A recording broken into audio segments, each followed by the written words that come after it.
As the emaciated horse stood trembling in the auction ring, rejected by every bidder, Dr. Eliza Morgan felt an inexplicable connection that compelled her to raise her hand. The small surgical scar hidden beneath his patchy mane concealed a scientific breakthrough worth killing for, and her impulsive act of compassion had just made them both targets. Before we continue, don't forget to subscribe to the channel, like the video, and comment where in the world you're watching from. Let's go. The late autumn wind cut through Dr. Eliza Morgan's thin jacket as she stood at the back of the auction house, her arms wrapped tightly around herself in a futile attempt to ward off the chill. She hadn't planned on attending the horse auction today, but a call from a concerned colleague had pulled her from her afternoon appointments. "There's a horse here that needs your eyes on him, Eliza," Daniel had said, his voice tight with concern. "I've never seen an animal in such bad shape still standing." The Pine Creek Horse Auction was a monthly event that drew buyers and sellers from 3 counties. Most came looking for healthy farm animals or gentle riding horses, but Eliza knew there was a darker side to these gatherings. Some horses arrived in terrible condition, and those that couldn't be sold often faced a grim fate: the slaughterhouse trucks that waited at the rear exit.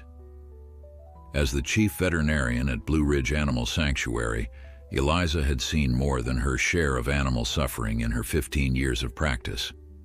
At 42, the lines around her eyes had deepened, not just from age, but from witnessing the cruelty humans could inflict on defenseless creatures. Still, there was something about horses that touched her soul in a way other animals didn't. Perhaps it was their quiet dignity, their willingness to serve despite their incredible strength. Or maybe it was the memory of her childhood companion, a chestnut mare named Penny who had been her confidant during the tumultuous years after her parents' divorce.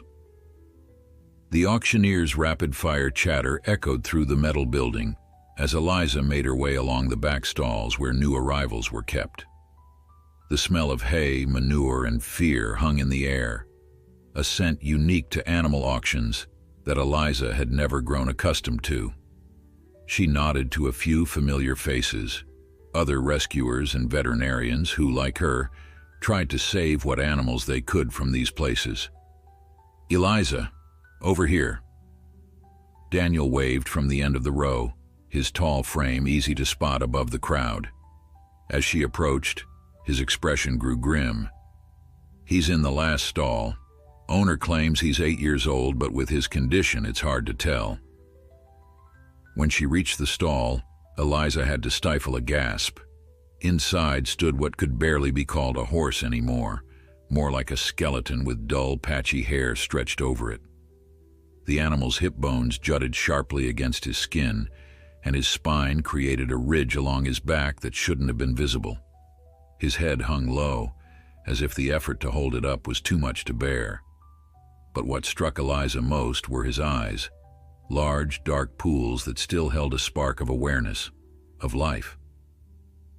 "My God," she whispered, carefully opening the stall door. "How is he even standing?" The horse didn't react to her entrance, not even raising his head to acknowledge the intrusion. Up close, his condition was even more heartbreaking. Patches of hair were missing from his dull coat, revealing skin plagued with rain rot and old scars. His hooves were cracked and overgrown, showing years of neglect. Daniel leaned against the doorframe, keeping his voice low. "Owner claims he was a show jumper at some point. Said he's been off his feed for a few months, but this," he gestured at the animal, "this is systematic neglect, Eliza. Years of it." Eliza approached the horse slowly, murmuring soft reassurances. When she reached out her hand, the horse flinched slightly but didn't pull away. Progress, however small.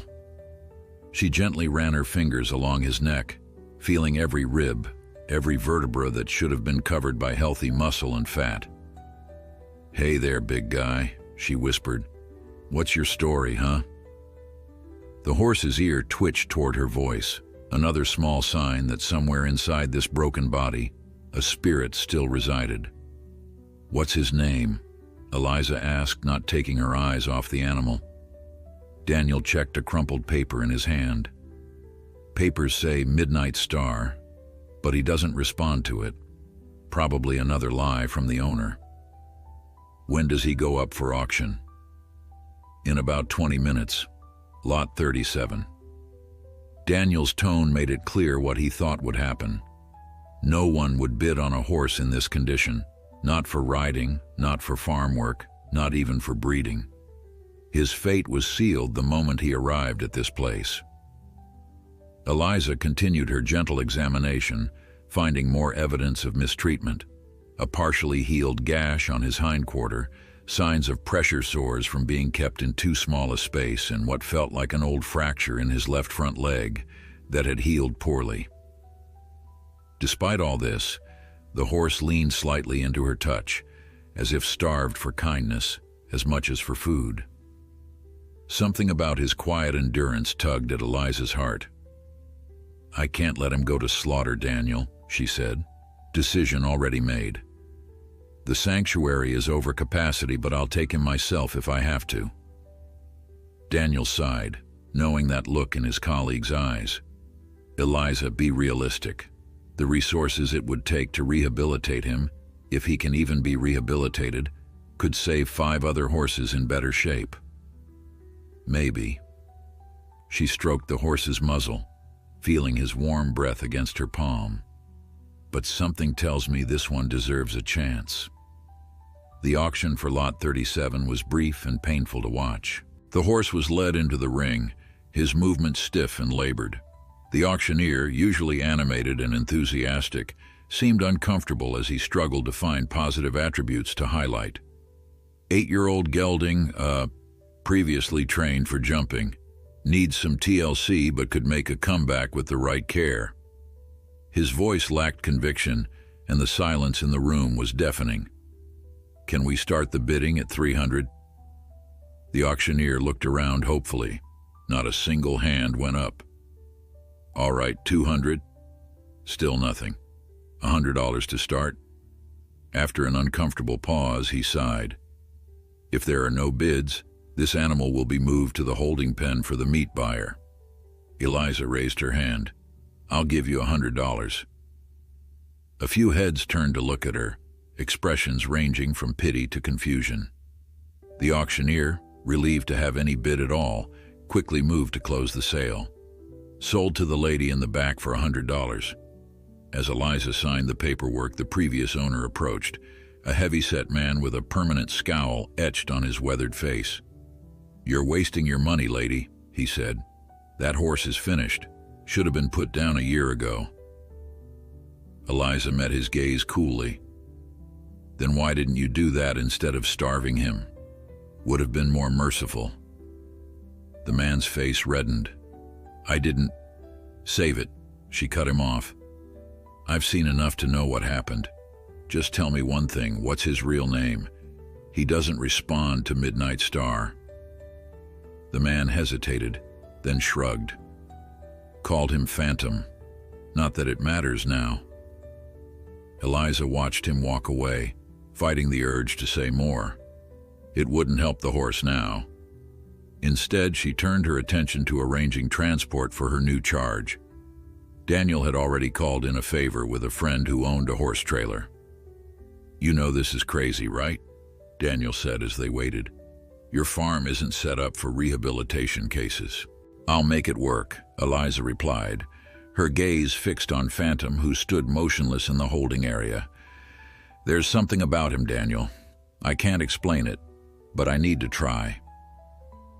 The journey to Eliza's small farm took nearly an hour, during which she sat in the trailer with Phantom, supporting him as the vehicle navigated winding country roads.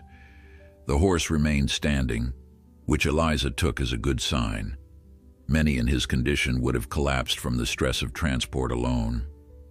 When they finally arrived at her 10-acre property, the sun was beginning to set, casting long shadows across the pastures. Daniel helped her lead Phantom to a clean, bedded stall in her small 3-horse barn. "I'll come by tomorrow to help with a full workup," he promised, concern still evident in his voice. "Just Don't get too attached, Eliza. Not yet. But as she watched her friend drive away, Eliza knew it was already too late for that warning. There was something in Phantom's eyes that called to her, a dignity that years of abuse hadn't managed to extinguish. And as she settled in for what would be the first of many long nights caring for him, she couldn't shake the feeling that this broken horse had entered her life for a reason. That first night with Phantom was one Eliza would never forget. After settling him into the stall with fresh bedding and a small portion of soaked hay, she pulled up a stool and simply sat with him, talking in a soft voice as she assessed his condition more thoroughly. "You've been through a lot, haven't you, boy?" she murmured, carefully examining each wound, each scar that told the story of years of neglect. In the warm light of the barn, his condition seemed even more dire than at the auction house.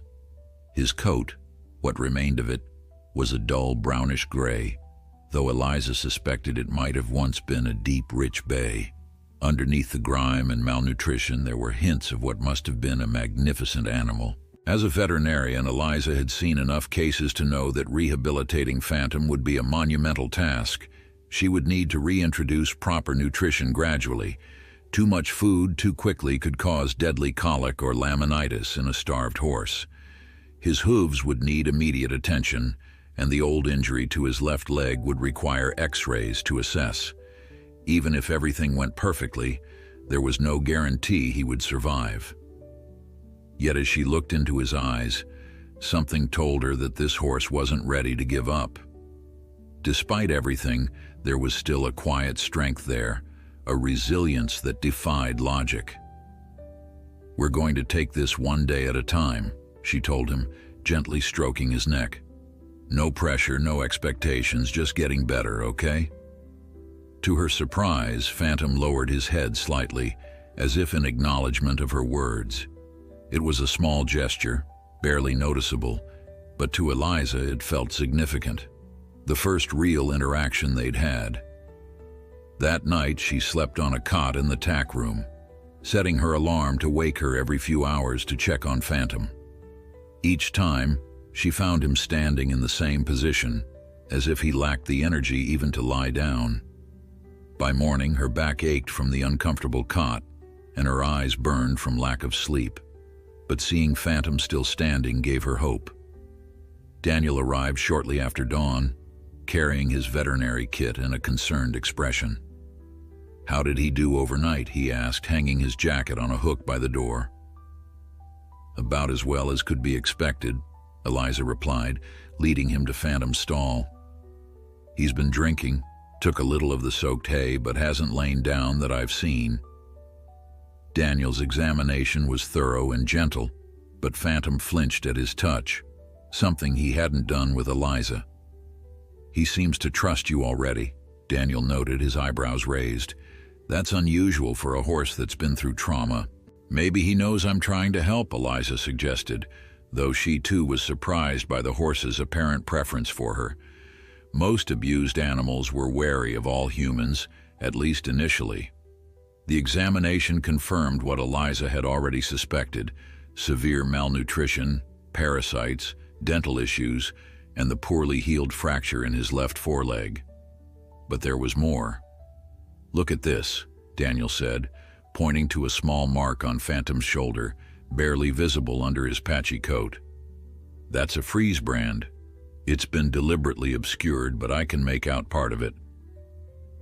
Eliza leaned closer, running her fingers over the mark. Unlike hot branding, freeze branding damaged the hair follicles, so that hair grew back white, creating a permanent, legible mark. But someone had clearly attempted to destroy this one, leaving only a partial pattern. "Why would someone do that?" she asked, frowning. Daniel shrugged. "To hide where he came from, I'd guess. Maybe he was stolen. Or maybe his original owners would be upset to see the condition he's in now." The revelation added another layer of mystery to Phantom's story. Who was he before he fell into the hands of the man at the auction? How had he gone from what must have been a valuable show jumper to this skeletal creature barely clinging to life? After Daniel left, armed with samples for testing and promising to send the farrier over later that day, Eliza faced her most immediate challenge, getting nutrition into Phantom without overwhelming his compromised system. She prepared a thin mash of soaked beet pulp, a small amount of senior feed, and warm water, adding a probiotic supplement Daniel had recommended. Approaching Phantom's stall with the bucket, she noticed him watching her, his ears pricked forward slightly, the first real sign of interest he'd shown in anything. "This is going to help you feel better," she told him, setting the bucket in front of him. "Small steps, okay?" To her delight, Phantom lowered his head and took a tentative mouthful of the mash. His movements were slow and careful, as if he wasn't sure whether to trust this offering, but after a moment he continued eating. Eliza stayed with him, stroking his neck gently and murmuring encouragement. "That's it. Good boy, Phantom." For the first time since his name had been mentioned, the horse's ear flicked directly toward her. Eliza felt a small thrill of connection. "So you do know your name," she said softly. "Phantom suits you." When the farrier, Mike, arrived that afternoon, Eliza was concerned about how Phantom would react. Handling a horse's hooves required trust, and based on Phantom's condition, whoever had trimmed his feet last hadn't done him any favors. "This is about the worst case of neglect I've seen," Mike commented, whistling low as he surveyed Phantom's cracked, overgrown hooves. "We'll have to take this slowly, just a little trim today to start the correction." To Eliza's relief, Phantom remained calm throughout the procedure, though she kept a hand on his neck the entire time, murmuring reassurances. If anything, he seemed relieved when Mike finished, as if the partial correction had already eased some of his discomfort. As the day drew to a close, Eliza realized she hadn't checked in with the sanctuary or her regular practice. Her assistant would have rescheduled her appointments, but she knew she'd need to make arrangements if she was going to dedicate the time Phantom needed for recovery. Standing at the stall door, watching as Phantom finally lowered himself carefully to the bedding to rest, Eliza made a decision. She would take a leave of absence from the sanctuary. This horse needed her full attention, and something told her that his story was far from over. That night, as she again slept in the tack room, Eliza was jolted awake by a sound she couldn't immediately identify. Grabbing her flashlight, she hurried to Phantom's stall, fear clutching at her heart. Had he colicked, fallen and injured himself further? What she found instead stopped her in her tracks. Phantom was on his feet, his head raised higher than she'd yet seen it, and he was making a sound that was somewhere between a nicker and a whimper. His eyes were wide, his body trembling, not from weakness this time, but from what appeared to be fear. "Hey, it's okay," she soothed, entering the stall carefully. "What's wrong, boy?" As she approached, Phantom calmed slightly, but his eyes remained fixed on the darkness beyond the barn door, as if he had seen or sensed something out there. Eliza shone her flashlight in that direction, but saw nothing unusual. "Just a nightmare, maybe?" she suggested, though she knew horses didn't dream the way humans did. Besides, his reaction seemed too specific, too directed at something outside. She checked the barn door to make sure it was securely latched, then returned to Phantom, who had settled somewhat but still seemed alert, watchful.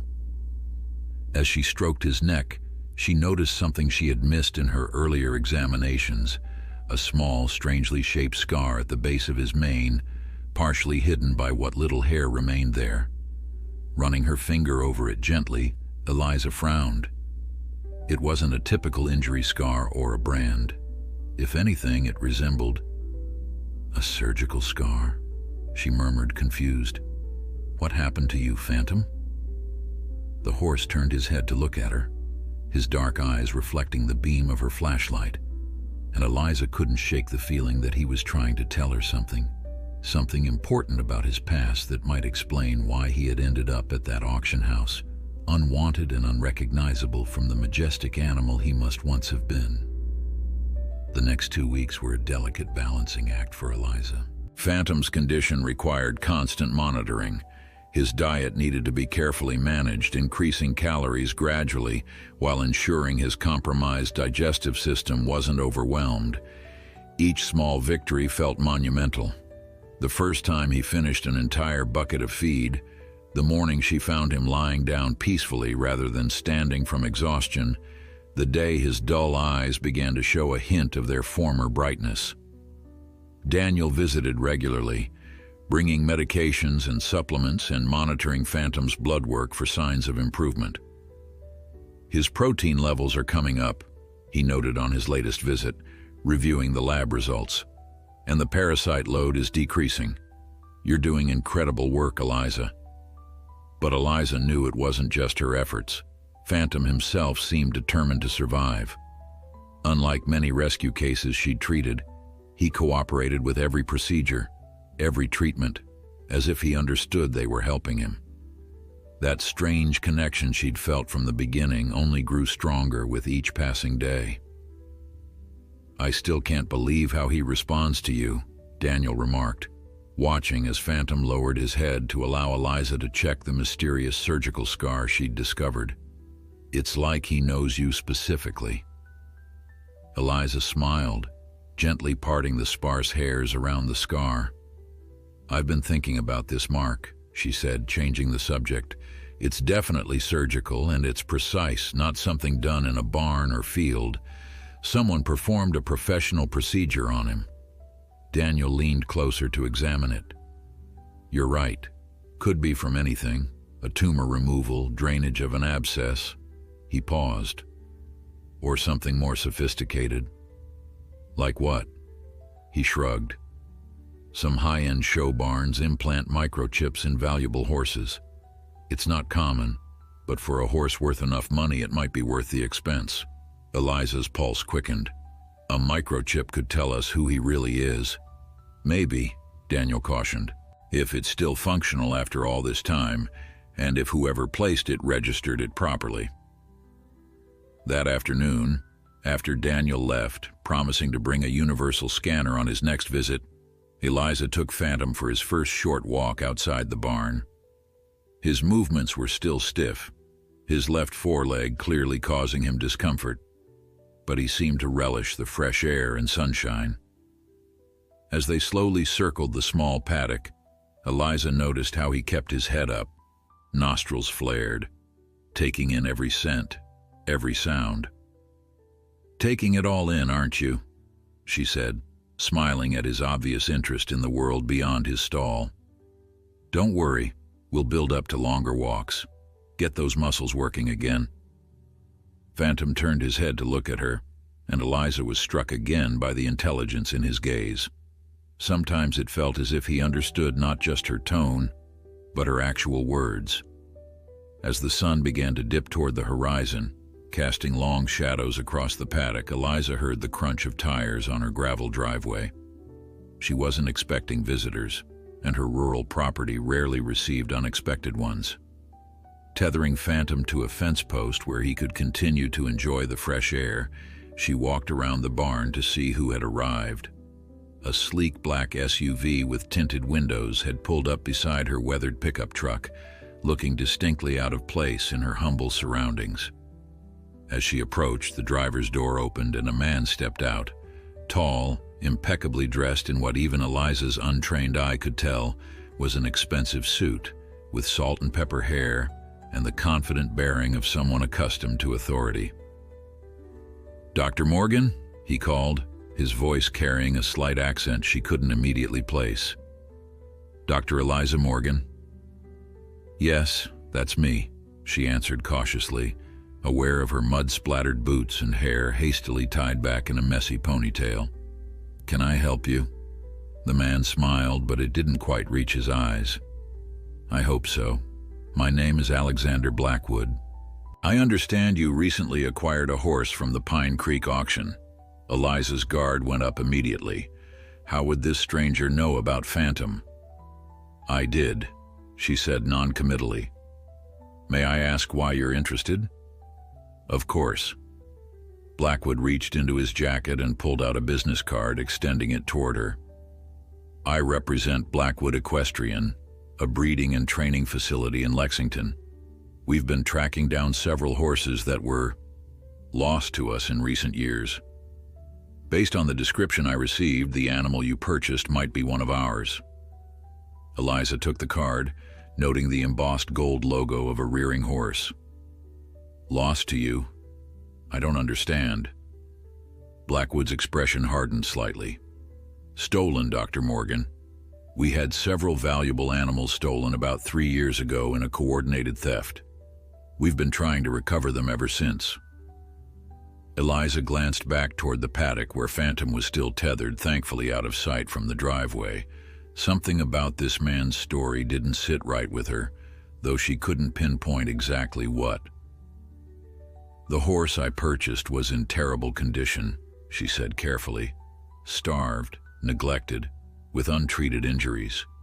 If he belonged to a professional facility like yours, I find it hard to believe he could end up that way. That's precisely my point, Blackwood replied smoothly. Our horses receive the best care money can buy. If one of our animals was in such condition, it only proves it was in the wrong hands. May I see him? Eliza hesitated. She had no legal reason to refuse. If Phantom truly belonged to this man's facility, she would have to return him, but every instinct told her to proceed with caution. He's not in any condition to be moved, she said firmly. He's undergoing intensive rehabilitation, and any additional stress could be detrimental to his recovery. I understand completely, Blackwood said, his tone conciliatory. I'm not here to take him today, only to confirm his identity. If he's one of our horses, we would of course compensate you for your expenses and allow him to recover fully before transport. Before Eliza could respond, a sound from the paddock caught both their attention, Phantom's distinctive whicker, the same sound he made whenever Eliza approached his stall. She turned to see that he had somehow freed himself from his tether and was now standing at the paddock gate, head raised, ears pricked forward. The change in Blackwood was immediate and striking. His composed demeanor faltered, his eyes widening as he stared at the skeletal horse in the distance. Is that him? He asked, his voice suddenly tense. Yes, Eliza admitted, watching his reaction closely. That's the horse I call Phantom. Blackwood seemed to recover his composure quickly, but not before Eliza caught a flash of something in his expression. Surprise, recognition, fear. It was gone too quickly to identify. May I approach him? He asked, already starting toward the paddock. But before Eliza could answer, Phantom let out a sound she had never heard from him before, a high, distressed whinny that echoed across the property. He backed away from the gate, his ears pinned flat against his head, his entire body tense. I think that's your answer, Eliza said, stepping into Blackwood's path. He's clearly upset, and I won't allow anything to set back his recovery. Blackwood stopped, his jaw tightening momentarily before he nodded. Of course. The welfare of the animal must come first. He reached into his jacket again and produced another card. I'll leave you my direct number. When he's more stable, I'd appreciate if you'd call me. We can arrange for a DNA test to confirm his identity. Eliza took the card, noting that this one had a handwritten number on the back. I'll consider it, she said non-committally. But my priority is his health, not his ownership. Understood, Blackwood replied, his smooth demeanor fully restored. Thank you for your time, Dr. Morgan. I look forward to hearing from you. As the black SUV disappeared down her driveway, Eliza hurried to Phantom, who was still visibly agitated, pacing the fence line. What was that about? She murmured, approaching him slowly. You really didn't like him, did you? Phantom calmed as she neared, stretching his neck toward her as if seeking reassurance. As she stroked his face, feeling the newly emerging softness in his coat, Eliza couldn't shake the feeling that Phantom's reaction wasn't just the wariness of an abused animal toward a stranger. It had seemed specific, personal. as if he knew exactly who Alexander Blackwood was and feared him. That night, after settling Phantom in his stall with an extra portion of his specially formulated feed, Eliza sat at her kitchen table with both of Alexander Blackwood's business cards laid out before her. Something about the man's story didn't add up, and Phantom's reaction to him had been too visceral to ignore. Opening her laptop, she typed "Blackwood Equestrian Lexington" into the search bar. The results were impressive. A professional website showcasing a state-of-the-art facility with gleaming stables, manicured paddocks, and immaculately groomed horses. According to the site, Blackwood Equestrian specialized in breeding and training elite jumpers and dressage horses, with multiple national and international champions to their credit. There were several photos of Alexander Blackwood himself, usually accepting trophies or standing beside magnificent horses. His biography listed an impressive pedigree, educated at prestigious equestrian schools in Europe, decades of experience in the industry, and a client list that included royalty and celebrities. Quite the operation, Eliza murmured to herself, scrolling through the site. If Phantom had indeed come from such a place, how had he fallen so far? And why had he reacted with such obvious fear to Blackwood? A link at the bottom of the page caught her eye. News. Clicking it revealed a series of press releases and articles about the facility's successes and acquisitions. Scrolling back through the archives, Eliza found what she was looking for, a press release from approximately 3 years ago. "Blackwood Equestrian offers reward for information on stolen horses," the headline proclaimed. The article detailed how 4 valuable horses had been taken during what was described as a sophisticated operation that had bypassed security systems and left no evidence. The stolen animals were identified as 3 mares and 1 gelding, all with promising competitive careers ahead of them. The gelding was described as Midnight Phantom Bay, 16.2 hands, 5 years old at time of theft. There was a photo, and Eliza's breath caught in her throat. The magnificent animal in the picture bore little resemblance to the skeletal creature in her barn, but certain features were unmistakable: the distinctive shape of his head, the intelligent eyes, and most tellingly, a small white star on his forehead that was now barely visible through the dirt and neglect. "So you really are Midnight Phantom," she whispered, staring at the screen. The date of the theft matched the timeline, 3 years ago, when Phantom would have been 5, making him 8 now, just as the seller at the auction had claimed. But something still nagged at her. If Blackwood valued these horses enough to offer a substantial reward for their return, why hadn't he recognized Phantom immediately? The man had reacted only after hearing Phantom's distinctive whicker, not upon seeing him. Could the horse's deteriorated condition really account for such a failure of recognition from someone who supposedly knew him well? Eliza clicked back to the main page, navigating to a section titled "Our Team." There were profiles of trainers, grooms, veterinarians, but nothing about the security breach or the stolen horses beyond that single press release. It was as if the incident had been mentioned once and then deliberately forgotten. With a sigh, she closed her laptop. The information confirmed aspects of Blackwood's story, but raised just as many questions. Tomorrow, she decided, she would call the number on the business card, not Blackwood's direct line, but the main office, and try to learn more. For now, though, her priority was Phantom. Despite the day's disruption, he had eaten well and seemed to be resting comfortably. In just 2 weeks, there were already visible improvements in his condition. His coat was beginning to regain some shine, and while still dangerously underweight, the worst of his protruding bones had softened slightly as muscle and fat slowly rebuilt. The farrier's careful work was showing results too. With his hooves gradually being returned to proper shape, Phantom's stance had improved, easing some of the strain on his old injury. Soon, Eliza hoped, They could take x-rays of that leg to determine the extent of the damage and whether anything could be done to improve it. As had become her habit, Eliza checked on Phantom one last time before going to bed.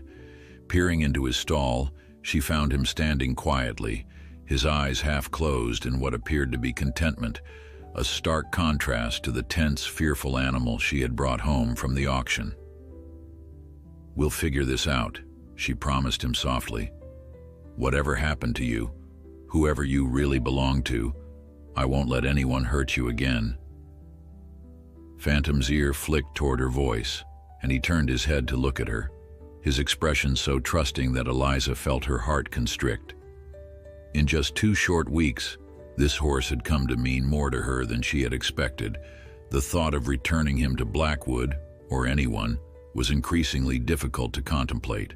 The next morning, Daniel arrived early, carrying the universal microchip scanner he had promised. "Any more mysterious visitors?" he asked as he followed Eliza to the barn. "No, but I did some research," she replied, filling him in on what she had discovered about Blackwood Equestrian and the stolen horses.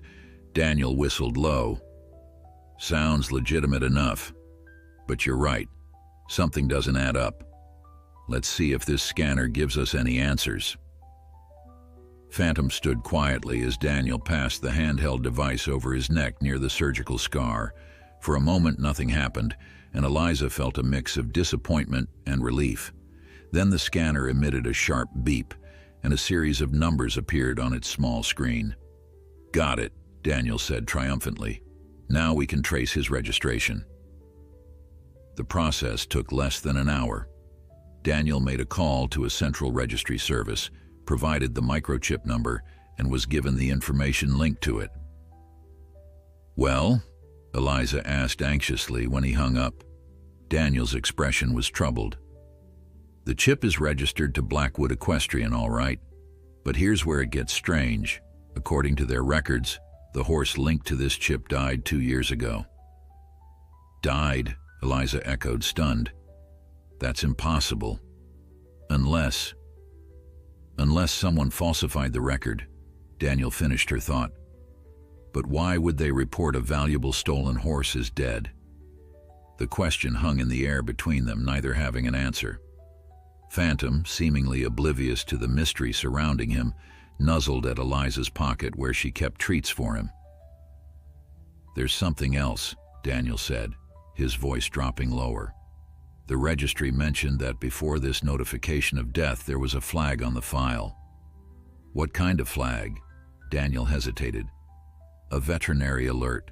Apparently this horse, Midnight Phantom, was involved in an incident shortly before his theft, something that required reporting to equine authorities." Eliza's mind raced. "What kind of incident?" "They wouldn't tell me over the phone. Said I'd need proper authorization to access that information." He paused. "Eliza, I don't like this. First a theft, then a death report on a horse that's clearly alive, and now some mysterious incident. Something isn't right." Eliza looked at Phantom, who gazed back at her with those intelligent eyes that seemed to hold so many secrets.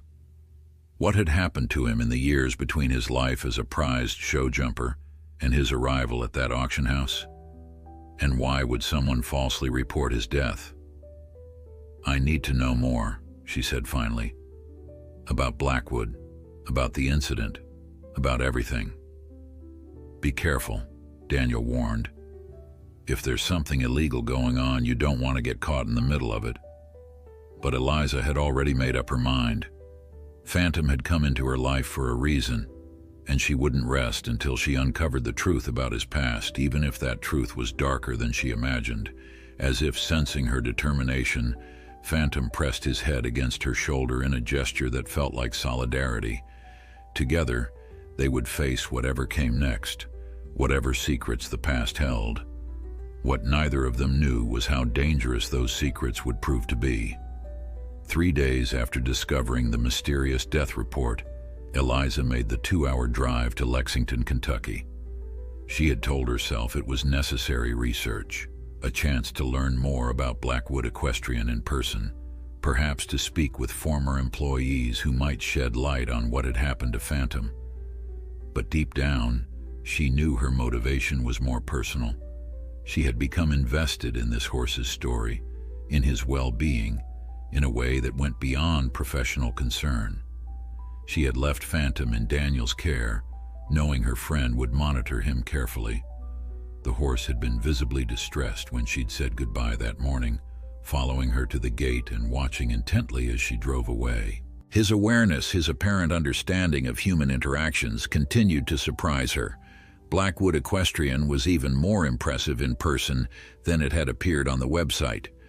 Sprawling across what must have been hundreds of acres of prime Kentucky bluegrass, the facility featured multiple riding arenas, a massive stable complex, and pristine white fencing that seemed to stretch endlessly into the distance. Security was evident everywhere. Cameras mounted discreetly at gates and doorways, uniformed guards patrolling the grounds, keycard access points at every entrance. Eliza had not announced her visit. Instead, she had signed up for a public tour offered to potential clients, figuring it would give her a chance to observe without raising suspicions. Now, standing among a small group of wealthy-looking equestrians, she felt distinctly out of place in her simple blouse and slacks, the nicest clothes she owned, but clearly not on par with the designer outfits surrounding her. The tour guide, a polished young woman with a clipped British accent, led them through a succession of immaculate spaces, a gleaming stable block with stalls larger than some apartments Eliza had lived in, a state-of-the-art veterinary clinic that made her own modest practice look primitive, and training rings where skilled riders put magnificent horses through their paces. Each of our competition horses receives a fully individualized training and nutrition program, the guide explained, as they watched a bay mare executing perfect flying lead changes under her rider's subtle commands. We employ 5 full-time veterinarians, 3 nutritionists, and specialists in equine massage, acupuncture, and physical therapy. It was exactly the kind of place where one would expect to find a horse like the pre-neglect Phantom, elite, expensive, and meticulous in its care, which made his current condition all the more baffling. How could an animal from such a background end up starved and abused in a rural auction house? "Excuse me," Eliza said when the guide paused for questions. "I understand there was a theft here a few years ago. Several valuable horses were taken." The guide's professional smile faltered momentarily. "Yes, that's correct. An unfortunate incident, but our security systems have been completely overhauled since then. Our clients' investments are now protected by the most advanced technology available." "Were any of the horses ever recovered?" Eliza pressed. "I believe one mare was found shortly after the theft," the guide replied, clearly uncomfortable with the line of questioning.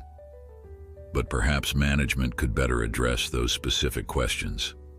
Now, if you'll follow me to our breeding facilities." As the tour continued, Eliza looked for opportunities to speak with the stable hands and grooms, but they seemed to maintain a careful distance from visitors. The entire operation ran with military precision. Everyone knew their role, their place, and deviation wasn't tolerated. Near the end of the tour, as they passed through a hallway lined with photographs of Blackwood Equestrian's champion horses, Eliza stopped abruptly. There, prominently displayed in a gilded frame, was Midnight Phantom in his prime, a glossy bay gelding with powerful hindquarters and an elegant head, soaring over a jump with Alexander Blackwood himself in the saddle. "Beautiful animal, isn't he?" came a voice beside her. Eliza turned to find an older man who had been part of their tour group, his weathered face suggesting years spent outdoors despite his expensive clothing. "Yes," she agreed. "Midnight Phantom, right?" The man nodded. "One of Blackwood's best jumpers before the theft. Shame what happened." "You knew the horse?" Eliza asked, trying to keep her voice casual. "Knew of him," the man clarified. "Everyone in the competition circuit did. He was headed for the international level before he disappeared. He paused, lowering his voice. Strange business, that theft. Never did make sense to me. How so? The man glanced around, ensuring no one was within earshot. Security here was tight even then. 4 horses taken with no alarms triggered and only specific animals, when there were others worth twice as much left behind. He shook his head. Never sat right with me. Before Eliza could ask more questions, the tour guide called the group to continue. The man gave her a nod and moved on, leaving Eliza with yet another piece of the puzzle that seemed to fit nowhere. As the tour concluded in the facility's elegant reception area, Eliza noticed a young woman watching her from behind the desk. When their eyes met, the woman quickly looked away, busying herself with paperwork. But a moment later, when the rest of the group had moved toward the exit, she gestured subtly for Eliza to approach. "You were asking about the stolen horses," the woman said quietly, her fingers still typing as if she were simply assisting a client. "Why?" Eliza hesitated, then decided on a partial truth. "I'm a veterinarian. I recently treated a horse I believe might be one of them." The woman's fingers stilled momentarily. "Which one?" "Midnight Phantom." A flash of emotion crossed the woman's face. Surprise, concern, something more complex. "That's impossible," she whispered. "Phantom is dead." "So I've heard," Eliza replied carefully. "But the horse I treated has his microchip." The woman glanced nervously toward a security camera mounted in the corner. "I can't talk here. There's a coffee shop in town, Maggie's Place. I get off at 5. With that, she resumed typing, raising her voice to a professional level. "Yes, ma'am. Our email newsletter will keep you updated on all upcoming events. Thank you for visiting Blackwood Equestrian." Eliza left with the rest of the tour group, her mind racing. The cryptic exchange only confirmed her suspicion that there was more to Phantom's story than a simple theft. The fear in the young woman's eyes had been genuine, as had her disbelief at hearing Phantom might be alive. With hours to kill before the meeting, Eliza drove into Lexington, finding a small library where she could use a public computer. She searched for news reports about Blackwood Equestrian, particularly around the time of the theft. Most were glowing profiles or coverage of competition victories, but one article from a local paper caught her attention. Dated just weeks before the reported theft, it mentioned an incident at a regional competition where a Blackwood horse had been withdrawn under mysterious circumstances.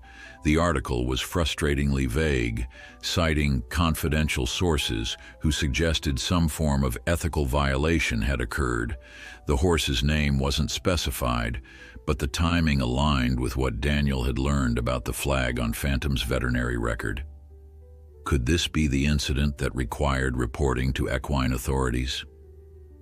At precisely 5 o'clock, Eliza sat in Maggie's Place, a cozy cafe just far enough from Blackwood Equestrian to be inconspicuous.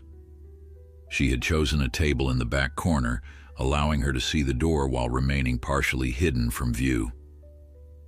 At 5:20, just as Eliza was beginning to think she had been stood up, the young woman from the reception desk hurried in, her eyes nervously scanning the room before she spotted Eliza and made her way over.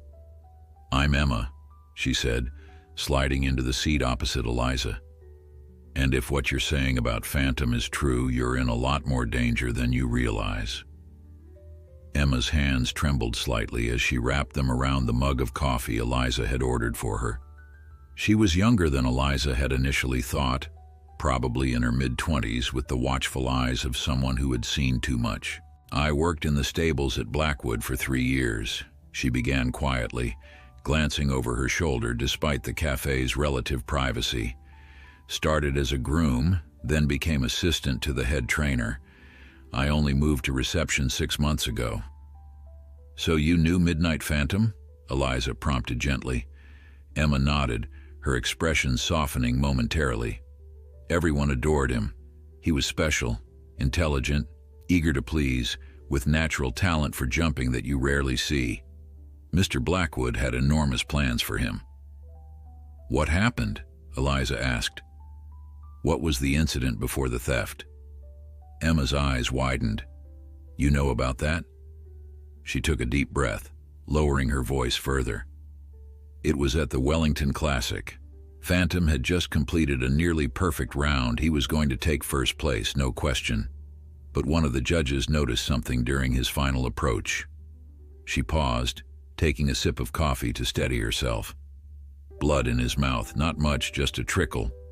When they examined him, they found abrasions inside his cheeks. Phantom was wearing a special bit for the competition, harsher than what he trained with. It was designed to give the rider more control, but it was causing him pain. Eliza frowned. "That's against competition rules." "Absolutely," Emma confirmed.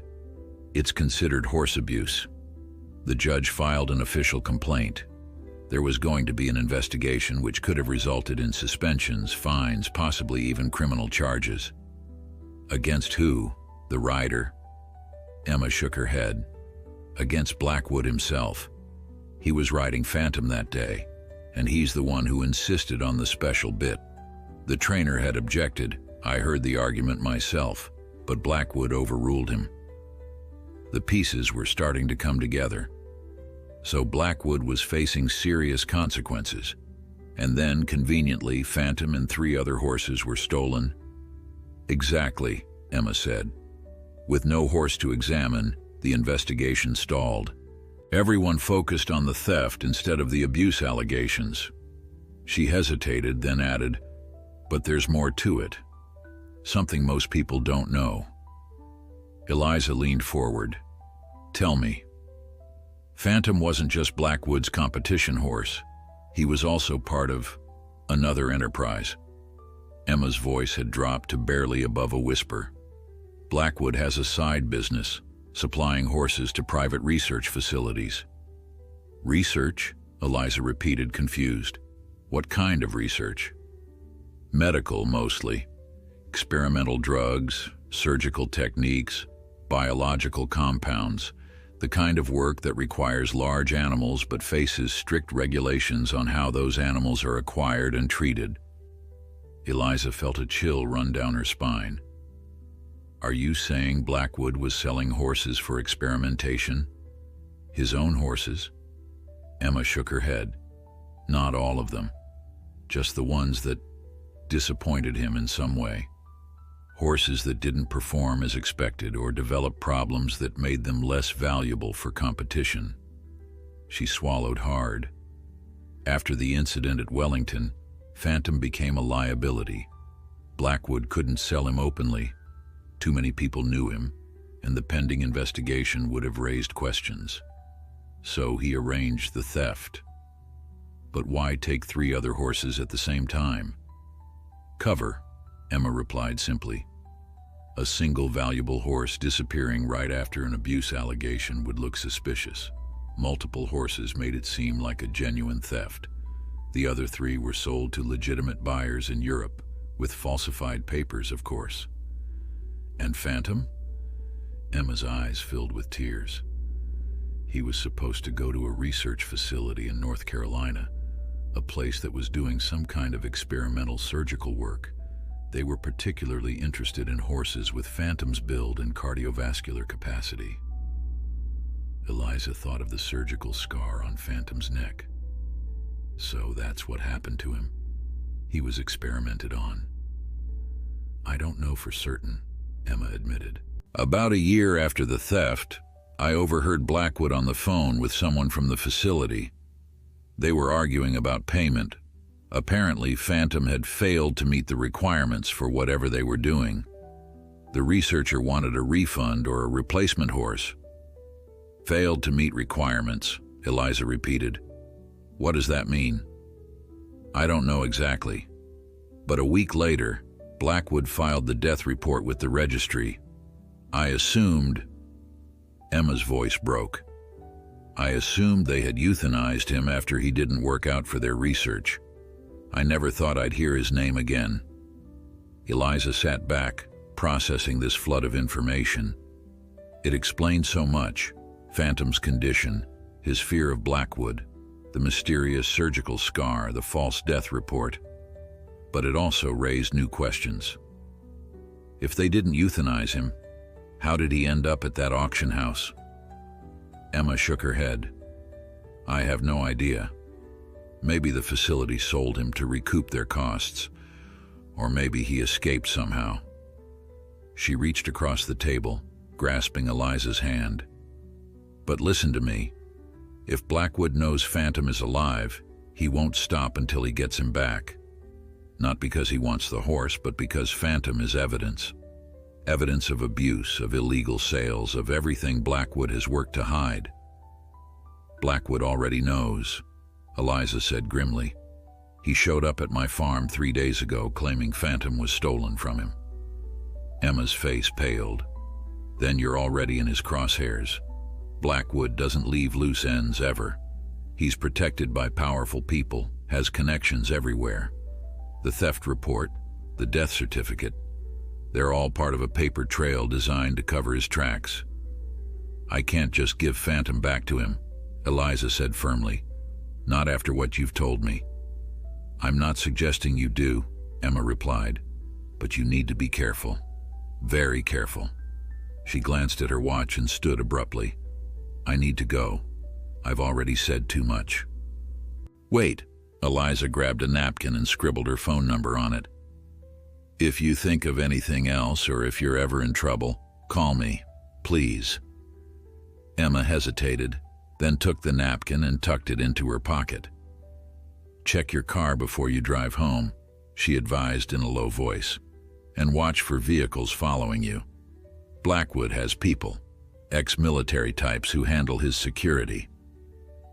With that ominous warning, Emma hurried out of the cafe, leaving Eliza alone with the disturbing revelations and a growing sense of dread. Following Emma's advice, Eliza thoroughly checked her truck before leaving Lexington, even crawling underneath to ensure nothing had been attached to the undercarriage. The drive home felt interminable, her eyes constantly flicking to the rearview mirror, searching for signs of pursuit. It was past midnight when she finally pulled into her driveway, exhausted but relieved to be home. The familiar silhouette of her small farmhouse was a comforting sight after the tension of the day. As she approached the barn, eager to check on Phantom despite the late hour, something made her pause. The door was slightly ajar, though she distinctly remembered Daniel texting that he had locked up after his evening check on Phantom. Heart pounding, Eliza slowly pushed the door open wider. The interior of the barn was dark, except for a single beam of moonlight slanting through a high window. She fumbled for the light switch, but before her fingers found it, a voice spoke from the shadows. Hello, Dr. Morgan. I believe we have some unfinished business to discuss. Eliza froze, her heart hammering against her ribs. The voice was male, cultured, vaguely familiar, and coming from near Phantom's stall. Who's there? She demanded, trying to keep her voice steady. This is private property. A soft chuckle, then the click of a flashlight. The beam illuminated the face of Alexander Blackwood, his features sharp in the harsh light. He was seated on a bale of hay just outside Phantom's stall, looking perfectly at ease, as if he were in his own living room rather than trespassing in her barn. Apologies for the dramatic entrance, Dr. Morgan, he said smoothly. But I thought it best we speak privately after your investigative trip to my facility today. Cold fear washed over Eliza. He knew she had been to Blackwood Equestrian. Had he also seen her meeting with Emma? You've been following me, she stated flatly. Monitoring, Blackwood corrected, his tone casual. A reasonable precaution when someone shows unusual interest in my business affairs. He stood, directing his flashlight beam toward Phantom's stall. I see our friend is improving under your care. Remarkable, really, considering his condition when you found him. Inside the stall, Phantom was pressed against the far wall, his body rigid with tension. eyes fixed on Blackwood with unmistakable fear. "Leave him alone," Eliza said, moving to position herself between Blackwood and the stall.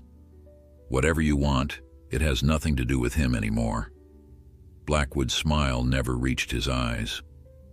"On the contrary, Dr. Morgan, it has everything to do with him. Midnight Phantom represents a significant investment, financial and otherwise." "An investment you reported as dead," Eliza countered. "Why bother reclaiming a horse that officially doesn't exist?"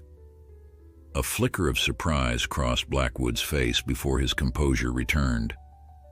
"I see you've been thorough in your research. Impressive." He took a step closer, but perhaps not thorough enough to understand the complexities of the situation. "I understand plenty," Eliza replied, holding her ground. "I know about Wellington, the illegal bit, the abuse investigation.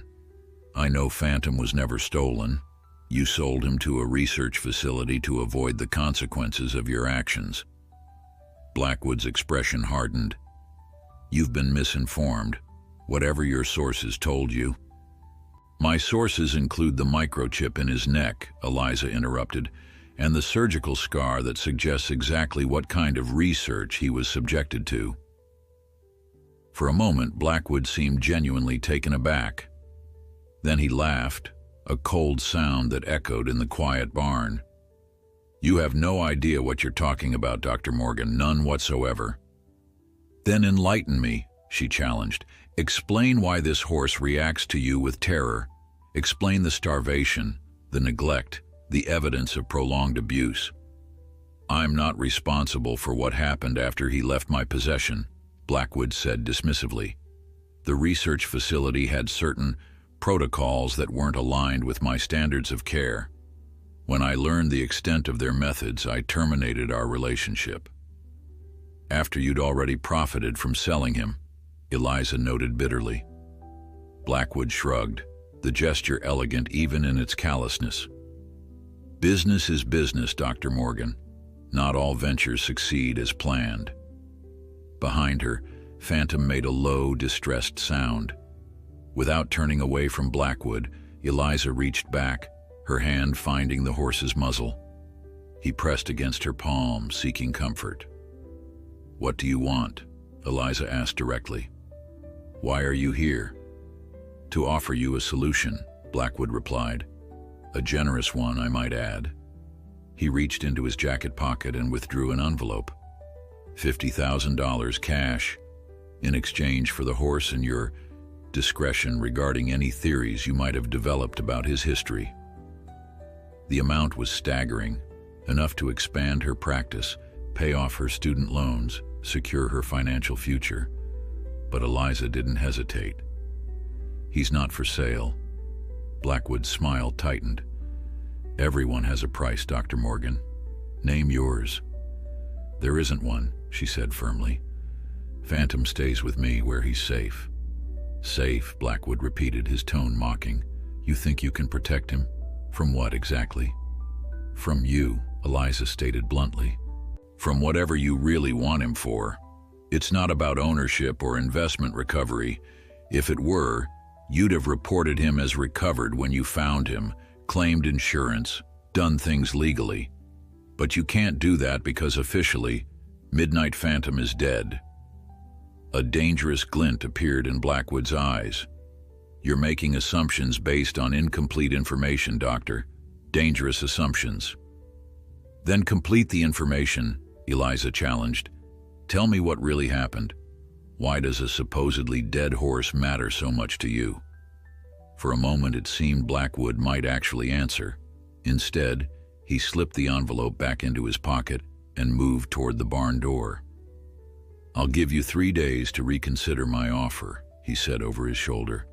"After that, I'll be forced to pursue other avenues, ones that might involve authorities investigating an unlicensed veterinary operation, running out of a private residence, or perhaps animal control officers concerned about a horse with a documented history of dangerous behavior." The threat hung in the air between them.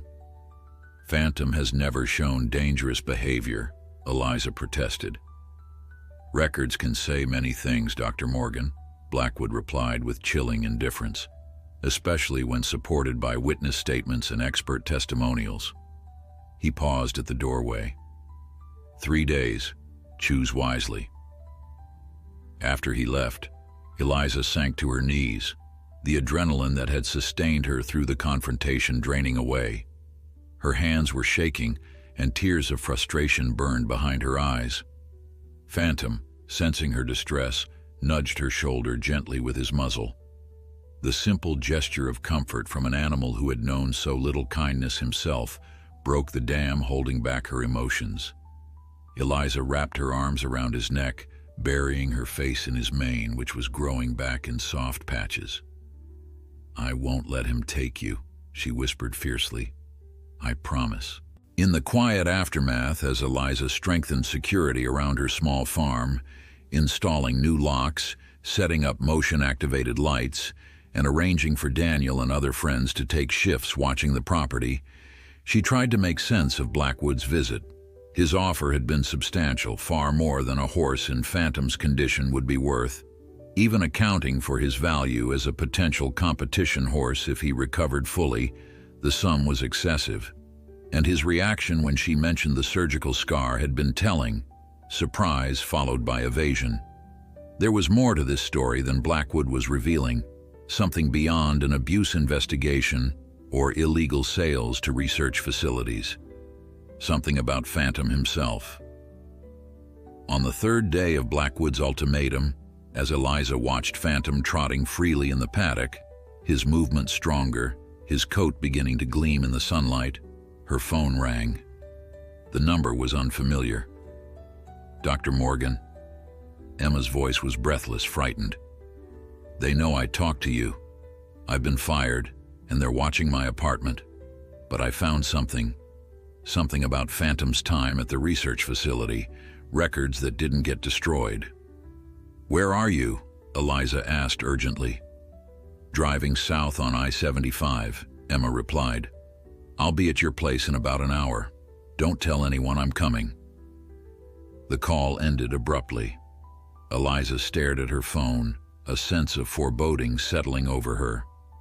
Whatever Emma had discovered was important enough to put the young woman in danger, important enough to make her flee her home and job, important enough perhaps to explain why Alexander Blackwood was willing to pay $50,000 for a horse he'd already written off as dead. The hour following Emma's call was the longest of Eliza's life. She paced the length of her small living room, alternating between checking her phone for messages and peering through the window for any sign of approaching vehicles. Daniel had come immediately when she called, bringing his hunting rifle, a precaution that had seemed extreme until she told him about Blackwood's visit and threats. "I don't like this, Eliza," Daniel said, standing watch by the kitchen window that offered a clear view of the driveway. "Whatever this girl knows, it's put her in danger. Coming here puts you in danger too." "I know," Eliza admitted, "but she risked everything to get this information. I can't turn her away." In the barn, Phantom was unsettled, picking up on the tension radiating from the humans. Eliza had spent time with him after Emma's call, trying to convey a calm she didn't feel. The horse's intelligent eyes had studied her face, and she wondered, not for the first time, just how much he understood.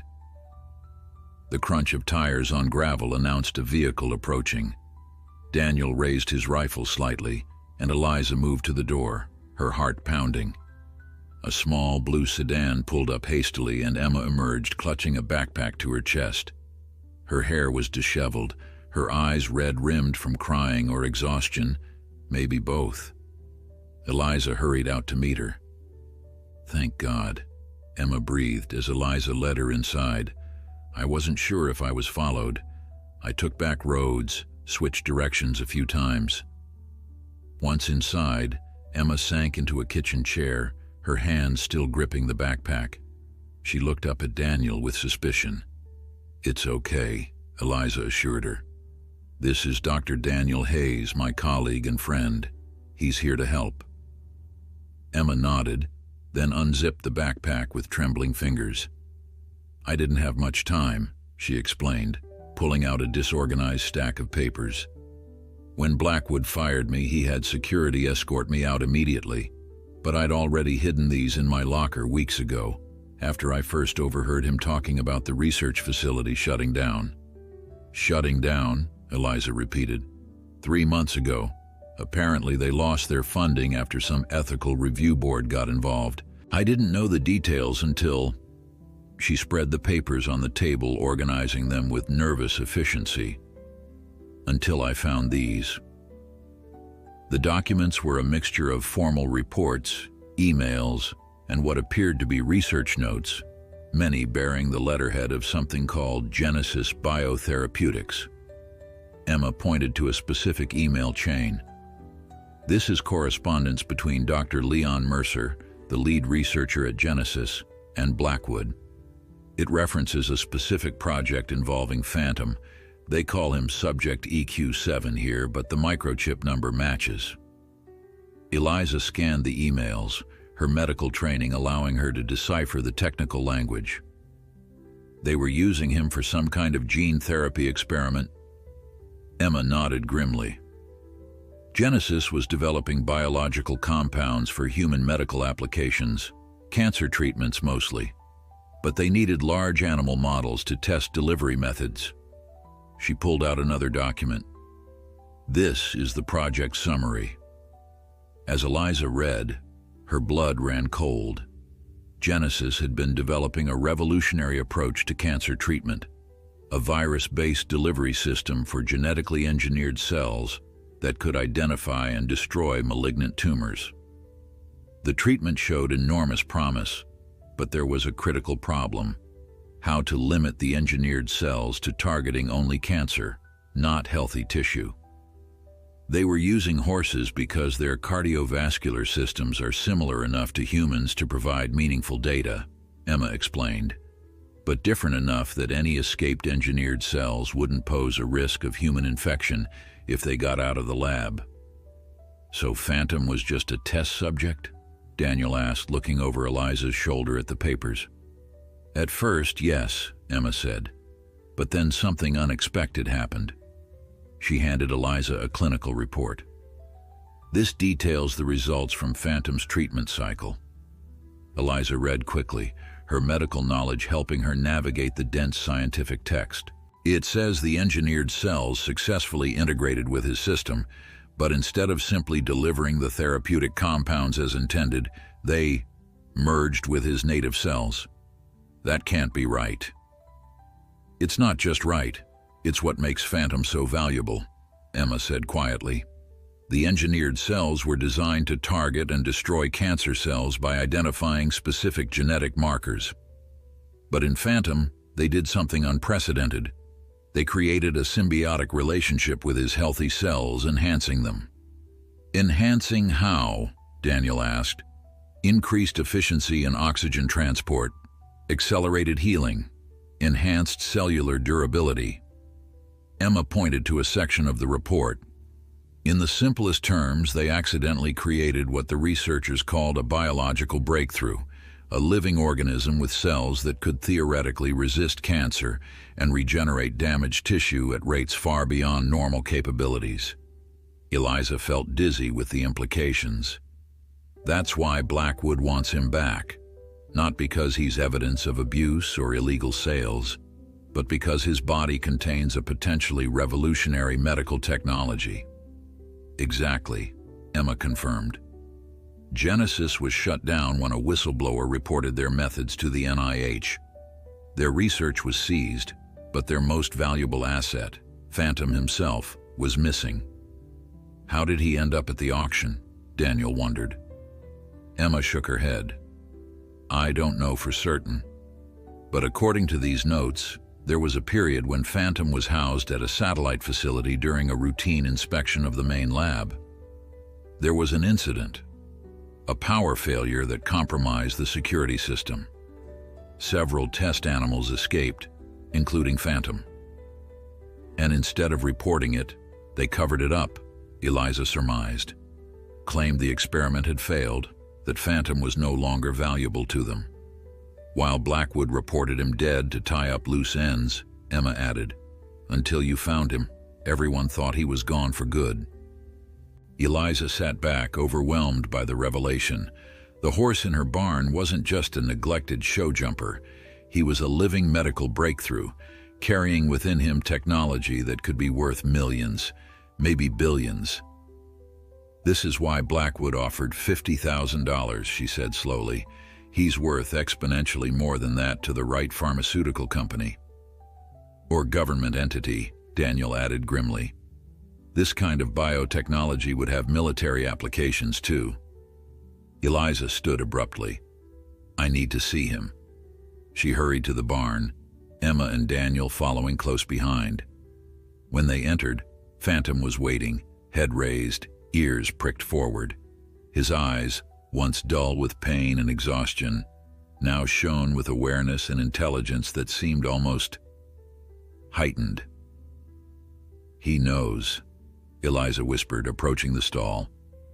"Somehow, he understands what's happening." As she reached out to stroke his neck, Phantom lowered his head, pressing his muzzle against her shoulder in a gesture that felt remarkably like reassurance. In that moment, despite the mounting danger, Eliza felt a profound certainty. Their paths had crossed for a reason. Perhaps Phantom had chosen her as much as she had chosen him. The moment was shattered by the sound of vehicles pulling into the driveway. Multiple engines, the slam of car doors, voices calling out commands. Daniel moved to the barn door, peering out cautiously.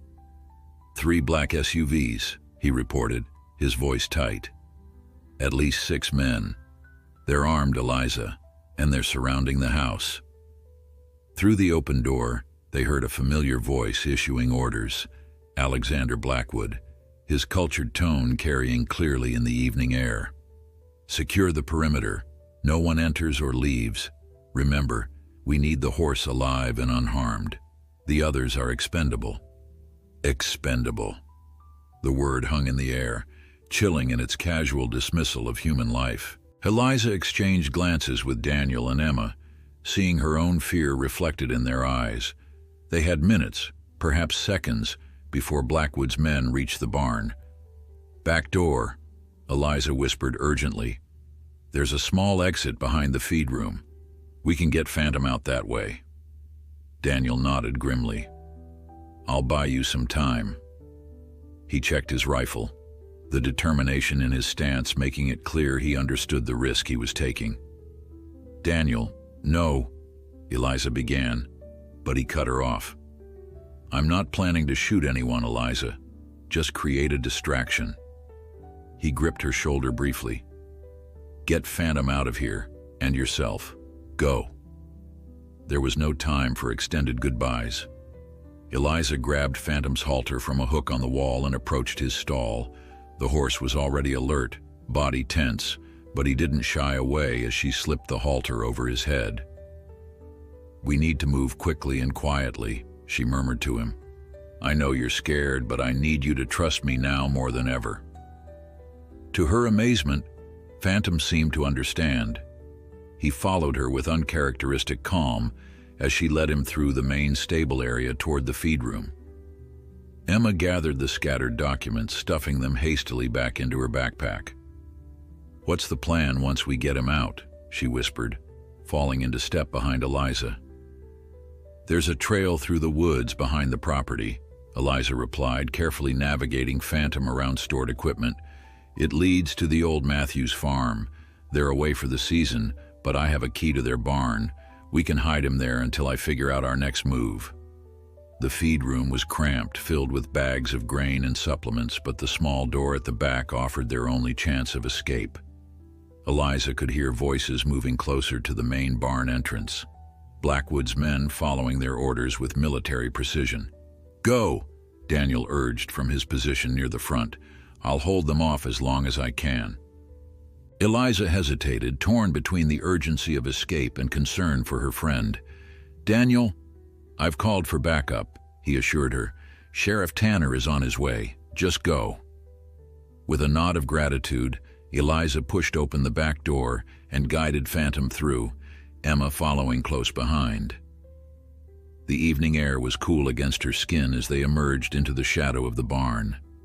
In the distance, she could hear Blackwood issuing more commands, his voice growing louder as his men approached the main entrance. "This way," Eliza whispered, leading Phantom toward the tree line 20 yards away. They had just reached the first cluster of pines when a shout went up from near the house. "Movement at the back of the barn. They're making a run for the woods." A spotlight snapped on, its powerful beam sweeping the yard, catching them in its glare. Eliza's heart sank as she heard the pounding of boots behind them. "Run!" she urged Emma, who was already sprinting ahead. But Eliza couldn't run, not without leaving Phantom behind, and that was something she refused to do. Instead, she swung herself onto Phantom's back, a move she hadn't attempted during his rehabilitation. The horse stiffened momentarily at the unfamiliar weight, but then, as if sensing the urgency of their situation, he steadied. "Please," Eliza whispered, leaning low over his neck. "If you can run, now's the time." What happened next defied everything Eliza thought she knew about equine rehabilitation. Phantom, the horse who 3 weeks ago had been too weak to lift his head, whose muscles had been wasted by starvation and neglect, launched himself forward with the power of a much younger, healthier animal. His stride was smooth, confident, as he carried Eliza toward the trees, easily catching up to and then passing Emma. Behind them, Eliza heard shouts and the sound of pursuit, but Phantom moved with unexpected speed and agility, weaving through the trees as if he knew exactly where to place each hoof. The forest grew denser, the undergrowth thicker, yet Phantom navigated it without hesitation, his pace never faltering. From the barn came the sound of raised voices, Daniel confronting Blackwood's men, followed by a sharp crack that could only be a gunshot. Eliza flinched, terror for her friend overwhelming her momentarily. Had they shot Daniel? Was he hurt, or worse? "Keep going," Emma urged from somewhere to their left, her voice breathless from running. "The trail narrows up ahead. They won't be able to follow with vehicles." Phantom needed no encouragement. He maintained his pace, his breathing remarkably steady given the exertion. Eliza clung to his mane, still trying to process the impossible strength and endurance he was displaying. The documents had described enhanced cellular function, accelerated healing, but this went beyond mere recovery. Phantom was demonstrating capabilities that seemed almost supernatural after his condition just weeks ago. They reached the narrow trail Emma had mentioned, and Phantom finally slowed to a trot, allowing Emma to catch up. In the dim light filtering through the trees, Eliza could see that the young woman was trembling from exhaustion and fear. "We need to keep moving," Emma gasped. "Blackwood won't give up easily." "Can you still run?" Eliza asked worriedly. Emma nodded. "I'll manage. But what about your friend?" The question sent a fresh wave of guilt through Eliza. She had left Daniel alone to face Blackwood's men. "He said Sheriff Tanner was on his way," she said, trying to convince herself as much as Emma. "He'll be okay." They pushed deeper into the forest, the sounds of pursuit growing fainter behind them. The trail wound through a particularly dense thicket of trees before opening onto a small clearing. As they entered the open space, Phantom suddenly halted, ears pricked forward, nostrils flared. "What is it?" Eliza whispered, scanning the clearing. Her answer came in the form of a figure stepping out from the shadow of a large oak tree, Alexander Blackwood, looking perfectly composed despite being deep in the woods at night. He held a pistol casually at his side. "Impressive," he said, his gaze fixed on Phantom. "Even I underestimated how successful the treatment had been." He gestured with the gun. "I'm afraid this little chase ends here, Dr. Morgan. My men are already moving to surround this clearing. There's nowhere left to run." Eliza slid from Phantom's back, positioning herself protectively in front of the horse. "How did you get ahead of us?" Blackwood smiled coldly. "I know these woods. I've owned the adjacent property for years. It's where I first planned to build my facility before settling on the Lexington location. He took a step closer. I admit you've surprised me at every turn.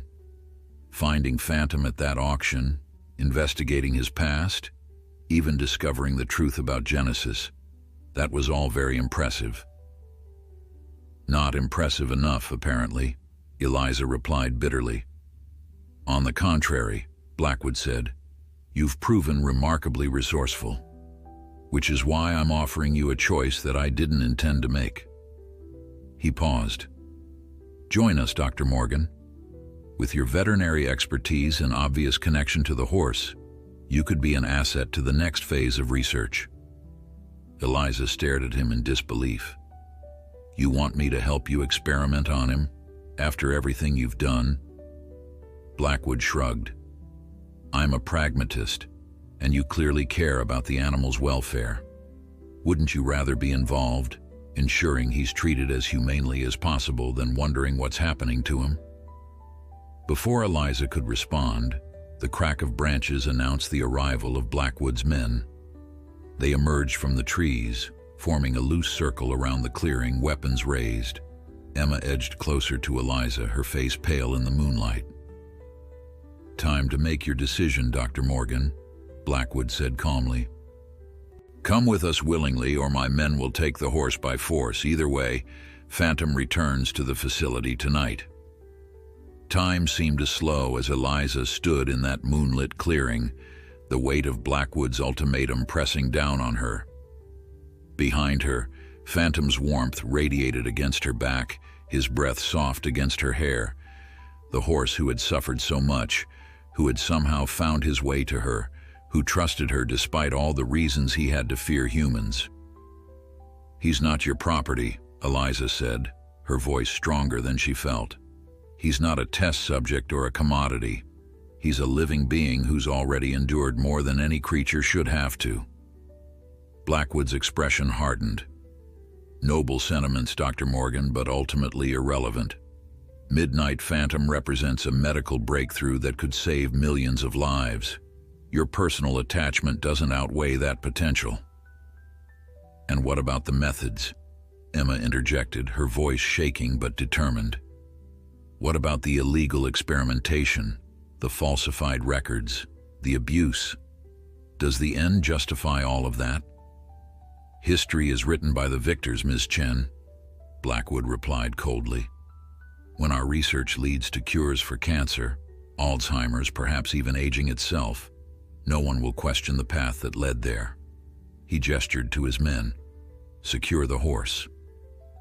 Two armed men started forward, and Eliza braced herself, unsure what she could possibly do against trained security with weapons.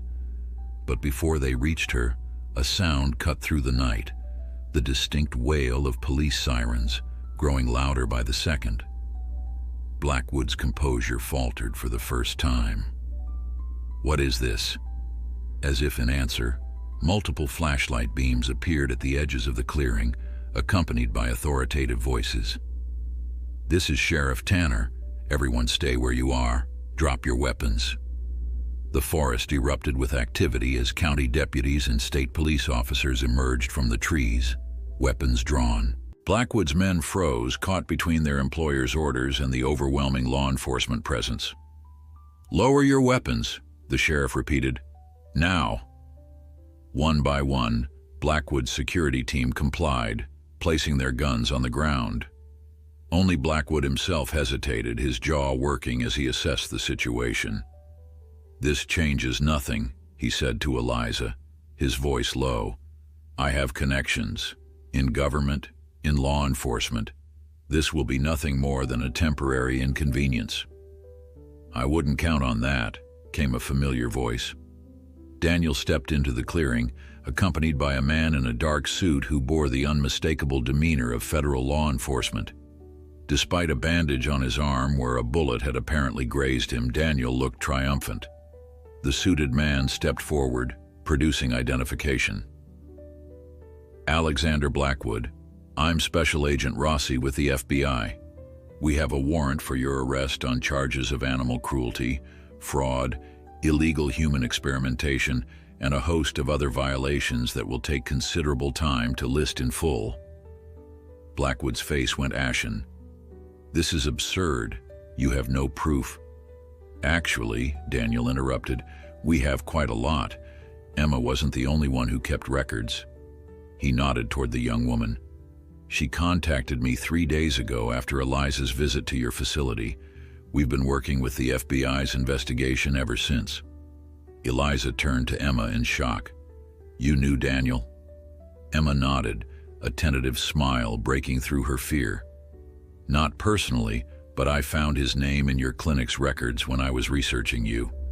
I took a chance that he might help." "The FBI has been investigating Genesis Biotherapeutics for months," Daniel explained. "When Emma reached out with information connecting it to Blackwood Equestrian, they finally had the missing piece they needed." Agent Rossi stepped forward, taking the pistol from Blackwood's now limp hand. "Your research partners have been quite cooperative, Mr. Blackwood, particularly Dr. Mercer, who was facing considerable prison time himself. He had quite a story to tell about your arrangement." As Blackwood was led away in handcuffs, his expression of cold fury promised this wasn't over. But the tight circle of FBI agents and local law enforcement surrounding him suggested otherwise. Sheriff Tanner approached Eliza, his weathered face concerned. "You all right, Doc? When Dr. Hayes called saying you were in danger, I feared we might be too late." "We're okay," Eliza assured him, though her legs felt weak with the aftermath of adrenaline. She turned to check on Phantom, who stood calmly behind her, showing none of the fear she would have expected amid the chaos. Daniel limped to her side, grimacing slightly at the pain in his arm. "Sorry about the drama," he said with a tired smile. "But I figured a gunshot wound would convince them I was just an innocent bystander when the FBI showed up." Eliza hugged him carefully, mindful of his injury. "You could have been killed." "Worth the risk," he replied simply, looking past her to Phantom. "So what happens to him now?" It was a question Eliza had been avoiding, even in her own thoughts. With Blackwood arrested and the truth about Genesis exposed, Phantom's status was uncertain. Legally, he still belonged to Blackwood Equestrian, or possibly to the research facility that had acquired him. Agent Rossi approached, sensing their concern. "The horse will be considered evidence in an ongoing federal investigation," he said. "But given the circumstances, we'll need someone with expertise to continue his care during the legal proceedings." He looked meaningfully at Eliza. "Someone who's already familiar with his unique condition." "Me?" Eliza asked, hardly daring to hope. "Consider it a federal appointment," Rossi replied with a small smile. "Temporary custody with the possibility of permanent ownership once the case concludes." As dawn broke over Eliza's farm the next morning, casting golden light across the fields, she stood by the paddock fence watching Phantom graze peacefully. The events of the night before felt almost dreamlike in the gentle morning glow. The confrontation in the forest, the FBI's timely arrival, Blackwood's arrest. But the quiet presence of 2 federal agents near the driveway confirmed it had all been very real. Emma sat on the fence beside her, looking exhausted but relieved. She had agreed to testify against Blackwood in exchange for immunity, her detailed knowledge of his operations proving invaluable to the prosecution. "What will you do now?" Eliza asked her. Emma shrugged. "Start over, I guess. Somewhere new." "You could stay," Eliza suggested. "I could use help with the sanctuary, especially since I'll be busy with a certain high-profile patient." She nodded toward Phantom.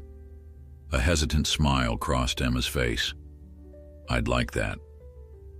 In the weeks that followed, the full extent of Blackwood's criminal activities came to light. The FBI uncovered a network of illegal research operations, falsified records, and financial fraud that stretched back years. Former employees came forward with their own stories, and Blackwood's empire crumbled under the weight of mounting evidence. As for Phantom, his remarkable recovery continued, confirming the success of Genesis's inadvertent breakthrough. Under Eliza's care, his strength returned fully, his coat regained its glossy shine, and the old injury to his leg improved beyond what conventional veterinary medicine would have predicted possible. Working with ethical researchers approved by the FBI, Eliza helped document Phantom's unique condition, contributing to legitimate medical advances that would eventually benefit both humans and animals. But to her, he was never a subject or a specimen. He was her friend, her companion, a being who had endured darkness and emerged into light. 6 months after the fateful night at the auction house, as Phantom galloped across the expanded pastures of what was now officially the Morgan Animal Sanctuary, Eliza watched from the porch of her farmhouse, a mug of coffee warming her hands against the autumn chill. "Hard to believe that's the same horse," Daniel commented, joining her on the porch steps. Eliza smiled, watching Phantom's powerful, joyful movements. "Not so hard," she replied softly. "He just needed someone to see who he really was beneath all the pain and neglect." As if hearing her words, Phantom paused in his run, turning to look directly at her across the distance. In that moment of connection, Eliza felt what she had sensed from the beginning, that some bonds transcend understanding, that sometimes healing flows in both directions, and that the greatest discoveries often happen not in laboratories, but in the quiet spaces where compassion meets courage. For Phantom, rejected and abandoned, had not only found sanctuary, he had found home.